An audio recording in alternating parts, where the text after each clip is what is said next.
People are shocked by Epstein and what's been revealed in the Epstein files recently. But honestly, I don't think shocked is the correct word to encapsulate and encompass all of this.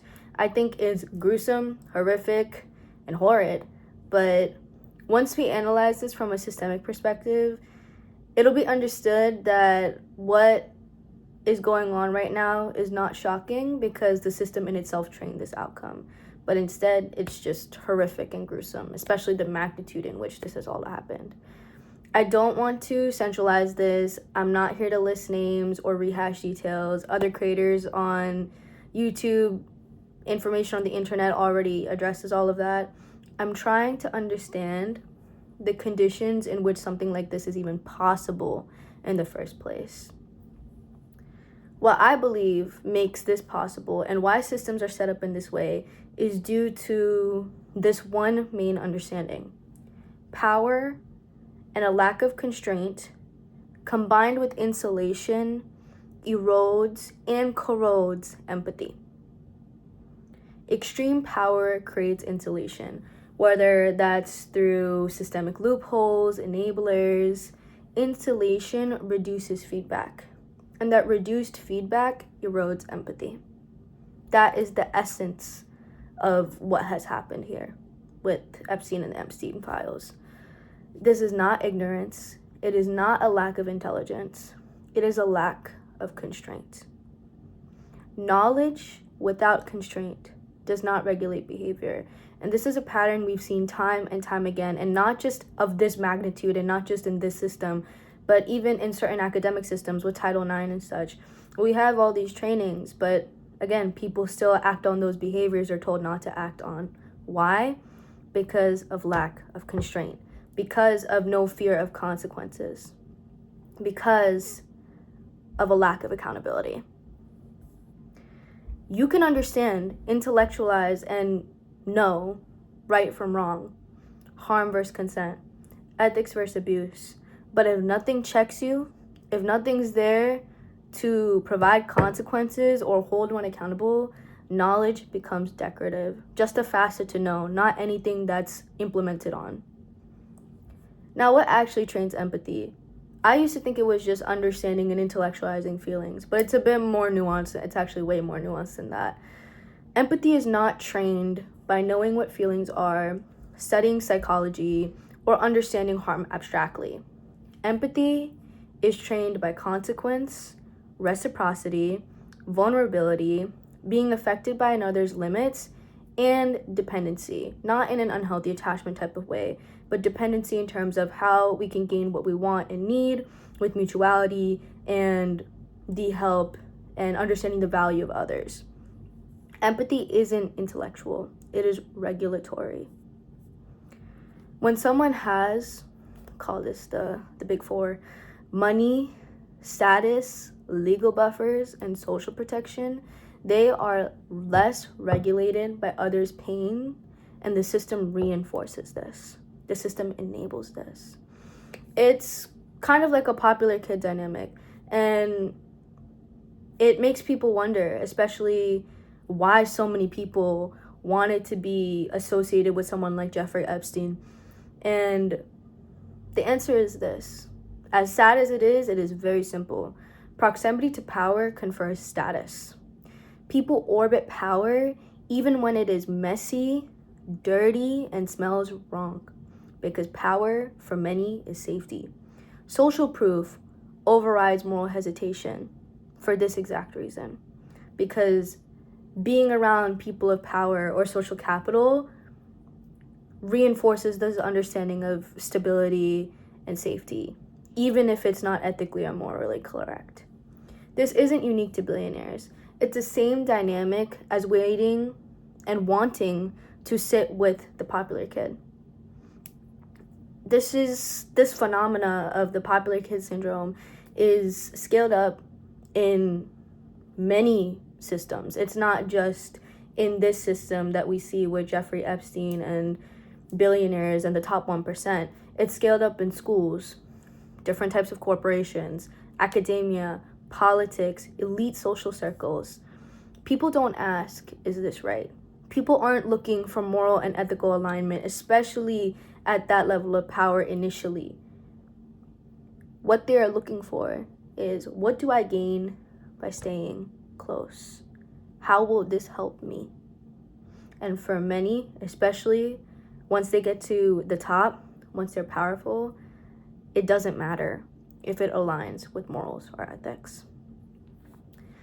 What's also an interesting factor to this equation is how credentialing can be a buffer for bad behavior. Now, Jeff Epstein was one of the top finance men of the world at the time.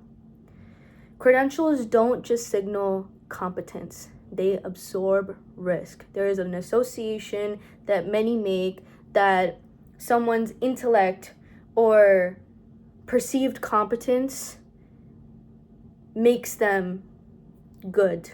A lot of people infer that from the jump, but being intellectually strong in one sense has nothing to do if someone will act in good faith or have moral and ethical implications and inclinations. For example, doctors who abuse interns, lawyers who exploit power hierarchies, professors who silence students, executives protected by reputation. This isn't just one system, it's many systems that operate with this understanding of credentialing as a power dynamic, credentialing as a status boost. Credentials do not just open doors, they soften consequences, and this is seen systemically in all regards. The higher the status, the slower accountability moves, the quieter the victims become, and the easier it is to reframe harm as a misunderstanding or in the favor of the perpetrator. In essence, intelligence is not correlative to restricting harm. Cognitive brilliance can absolutely coexist with cruelty and lack of moral infrastructure. People confuse competence with character all the time, and this is another factor that is rooted deeply into the foundations of the systems we see in place today. There's also another facet that's interesting to bring into this insight, and that's the importance of upbringing and early development. This isn't just evil people. Early environments teach and set the foundation for how we will act through our lives. That is why raising children under optimal environments where they are protected, loved, cared for, emotionally secure, all needs met, all of that is extremely important to the adults that are cultivated in society today. Those children will be the blueprint for the next generations. Early environments teach entitlement versus reciprocity, accountability versus exemption. Those environments will enable how this person will function as an adult, because respectfully, not everyone in power or of status acts like this. Kids who grow up buffered from consequences don't internalize limits, don't practice restraint, and later systems reward this lack of restraint. This doesn't mean that wealth creates monsters inherently.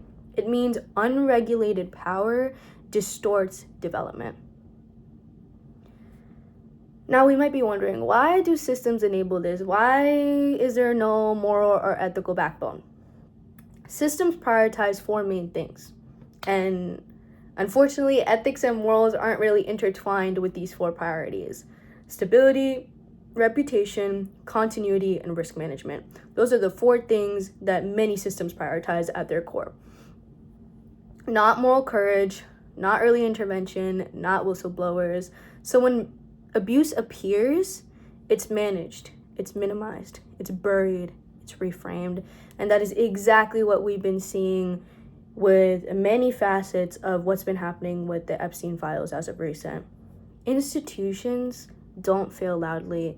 They fail quietly until exposure is unavoidable. And that is exactly what we're seeing right now. Why people might be surprised. People are shocked because there's a broad understanding that with great power comes great responsibility. I feel like almost all of us have heard that at least at one point in life. They believe that power equals refinement, that success equates to good character. They assume intelligence restrains impulse. That is the crux of it. That is why people are surprised. But what many have come to understand, and what the understanding is that power doesn't civilize people. Constraint does. And from my understanding, I would argue constraint comes from a set internal compass, a set internal guideline that prioritizes those values and morals and ethics that align with what constraint brings. It's not a knowledge gap issue in that sense. It's a moral and ethical issue.